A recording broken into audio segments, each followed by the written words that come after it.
अगर आपको महादेव का प्रभाव प्रभावित कर रहा है, आप दिन प्रतिदिन शंकर की तरफ खींचते चले जा रहे हैं, तो यह वीडियो आपके लिए है। सबसे सरल विधि शंकर जी की नित्य पूजन की हम आपके साथ साझा करने वाले हैं।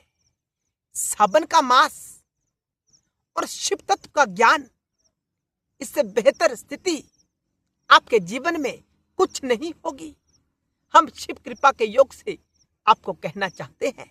दर्शकों, शंकर जी की भक्ति बड़े जटिल स्तोत्रों से हर कोई तो नहीं कर सकता ना, हर किसी के बस की बात नहीं है। जो विशुद्ध जटिल संस्कृत का पाठ कर सके, तो शिव महापुराण में बड़ा गहरा तत्व खोला गया कि जो सरल व्यक्ति है,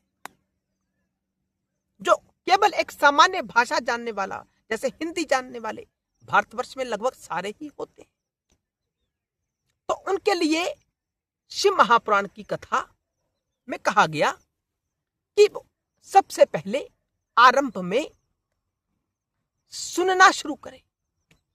क्या सुनना? लोगों की बातें, चुगली, निंदा नहीं।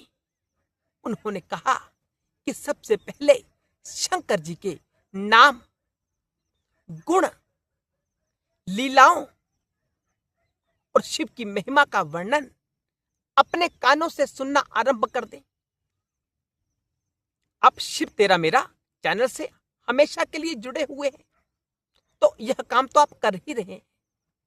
जो नहीं कर रहा, उसके लिए कहना चाहता हूं, आज इस चैनल से जुड़ जाए और एक भी वीडियो इस चैनल का मिस ना होने दें, क्योंकि आपको यह चैनल प्रयास करता है कि आपका जीवन शिवमय हो जाए। जो जीवन आज तक आप जीते आए हैं, ये आपके किसी काम का नहीं है। मृत्यु के बाद और यहीं भी शांति कैसे प्राप्त होगी? मृत्यु के बाद की बातें किसने देखी? कोई व्यक्ति प्रश्न कर सकता है। यद्यपि जो सारा अध्यात्म का ज्ञान होता है, वो लोक की चिंता तो करता है, लोक को तो अच्छा बनाता है, पर लोक को भी अच्छा बना देता है। तत्व का चिंतन होता है। तो शांति कैसे प्राप्त होगी? जब शिव तत्व का अनुभव हम अपने भीतर करते हैं। बाहरी भाग दौड़ की जिंदगी से हारकर, चिंताओं से ग्रसित होकर जब हम ठिकाना ढूंढते हैं कि कोई हमें ऐसा स्थान प्राप्त हो जाए, ऐसा ज्ञान प्राप्त हो जाए, शांति प्राप्त हो जाए, तो कहां स्थान मिलेगा आपको? पहले भटकोगे इधर उधर, यहां वहां की सुनोगे। यहां आजा, नोचने वाले बहुत खड़े हैं, व्यापार करने वाले बहुत हैं, आओ हम आपको ठगने के लिए तैयार बैठे हैं। लेकिन अंत में जब शिव तत्व का सानिध्य हमें प्राप्त होता है, शिव तत्व का अंकुरण हमारे भीतर उत्पन्न होना शुरू हो जाता है, दर्शकों बात बनती है, वास्तविक शांति हमारे जीवन में प्रवेश करती है। जितना अधिक हो सकता है शंकर जी के बारे में सुने, किसी तत्वदर्शी संत से, तत्व को जानने वाला है। हम ये नहीं कहते कि हमसे सुनो, कोई भी जो तत्व को वास्तविक रूप से समझा सकता है, आप इस वीडियो को सुने, दूसरी वीडियो भी देखें जो चैनल के ऊपर है, फिर निर्णय लें कि आपको इस चैनल से जुड़ना है या नहीं जुड़ना। यूं ही सब्सक्राइब ना कर ले। सब्सक्राइब किया, बाद में भूल गए कि शिव तेरा मेरा नाम का भी कोई चैनल है, तो ऐसे साधक हमें नहीं चाहिए कि हमारे चैनल से जुड़े। हमें वही लोग चाहिए जो वास्तव में शंकर जी की भक्ति करना चाहता है। विशुद्ध ज्ञान की प्राप्ति होती है। इस चैनल के ऊपर आडंबर नहीं किया जाता। दर्शकों, पहले तो सुने। क्या सुने? शंकर जी का स्तोत्र अपने फोन में ही लगा ले, सुने उसे। शंकर जी की कथा लगा लें, उसे सुने। फिर उसका कीर्तन जो सुना, उसे गुनगुनाना शुरू कर दे। परमात्मा के नाम का भजन करना शुरू कर दे। यद्यपि जो वर्तमान में भजन का प्रचलन हो चुका है, वो अधिक गहरे तो नहीं होते। मनुष्य ने अपनी कामनाओं के अनुरूप भजनों का निर्माण किया है, मैं अपने दर्शकों को कहना चाहता हूं बड़े हृदय के साथ कि भजन वही होता है, कीर्तन वही होता है जिसमें परमात्मा का नाम बार बार आवृत्ति की जाती हो, बार बार रट लगाई जाती हो, शिव का नाम बार बार गाया जाता हो, राम जी का नाम बार बार गाया जाता हो।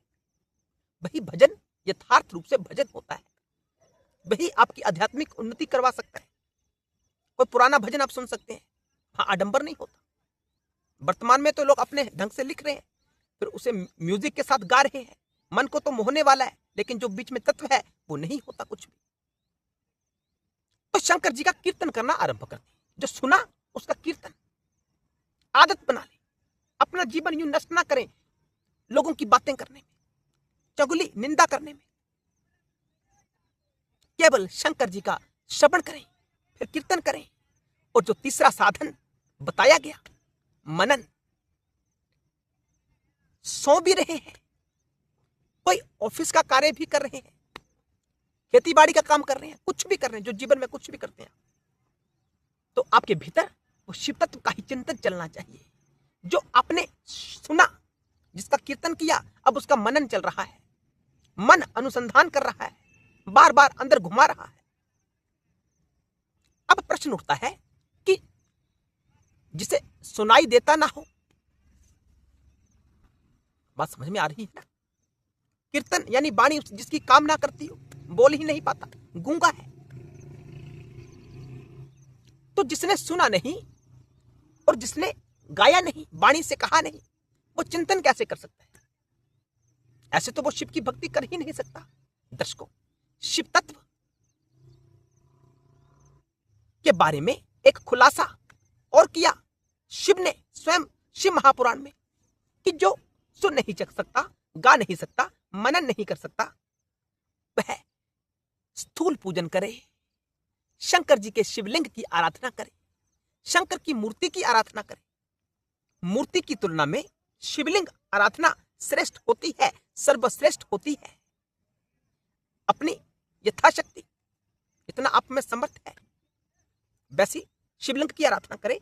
जो व्यक्ति श्रवण, कीर्तन और मनन नहीं कर सकता, शिवलिंग की आराधना करे।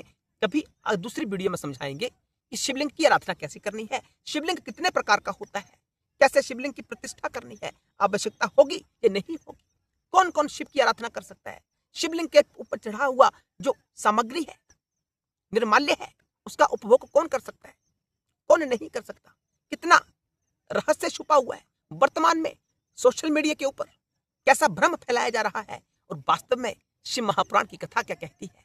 हमसे जुड़े, शिव तत्व को जानने के लिए हमारे चैनल से हमेशा के लिए जुड़ जाएं। हर हर महा